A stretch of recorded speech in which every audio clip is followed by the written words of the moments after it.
ছোট্ট আমার মেয়ে। সঙ্গিনীদের ডাক শুনতে পেয়ে সিঁড়ি দিয়ে নিচের তলায় যাচ্ছিল সে নেমে। অন্ধকারে ভয়ে ভয়ে থেমে থেমে, হাতে ছিল প্রদীপখানি, আঁচল দিয়ে আড়াল করে চলছিল সাবধানী। আমি ছিলাম ছাতে, তারায় ভরা চৈত্র মাসের রাতে। হঠাৎ মেয়ের কান্না শুনে উঠে দেখতে গেলাম ছুট্টে। সিঁড়ির মধ্যে যেতে যেতে প্রদীপটা তার নিভে গেছে বাতাসেতে।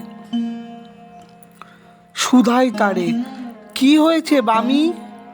সে কেঁদে কয়, নিচের থেকে হারিয়ে গেছি আমি। তারায় ভরা চৈত্র মাসের রাতে ফিরে গেছি ছাতে।